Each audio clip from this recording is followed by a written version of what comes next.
ulit yung sumulat ng kanta. Siya yung nagsulat nun. And talagang dinedicate niya yung song na yun for us. So every time na kinakanta namin siya, like nag-flashback talaga lahat ng mga sacrifices namin, lahat ng experiences namin before nung famous ko. Yes, no battle can crumple us down. As long as we love each other. Tama?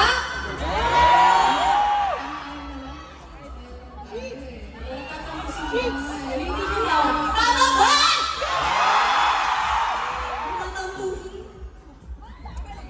Yeah! Maybe negativities thrown at us, pero kami Bini, we always make sure that we have each other and we have you guys to always bring us up.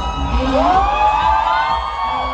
Alam niyo ba guys, nakita mo yung phone ni Mika, yung picture namin 8 yung nasa likod ng phone. Kaya You love us, right? Kung napansin ko, Sabi na, tatanggalin ko rin yan mamaya. You love us. I love you. Do you love Beanie? I kinda love you. I love Beanie, but mas mahal ko yung Blue. Baliktad pala, sorry Blues. Mahal ko yung Blues, pero syempre, I love you guys so much. Wait lang, mag-open forum kami here Ate Maloy, since trainees kasi, ikaw yung unang namamalasing sa akin. liar! Ano yung pinost mo, Shireen? Ano nga yun? Yung music song na yun? Forever Young? Ano ba yun? Yung ano yung younger self?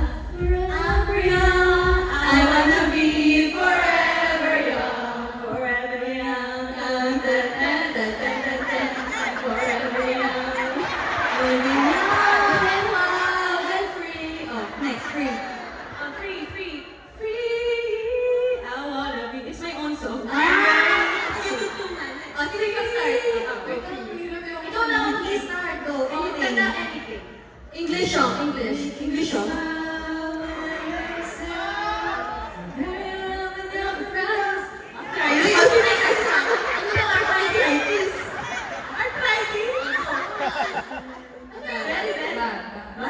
Arthritis is bad.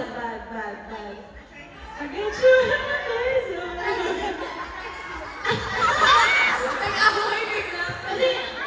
Ibang case, ang hirap naman. Suggest the song Blues. Kayo na lang kumanta. Anong gusto niyong song?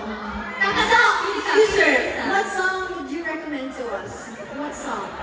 Do you want old songs? Oh, Fly Me to the Moon? Leave it sure. one of our songs. Oh yeah, of course.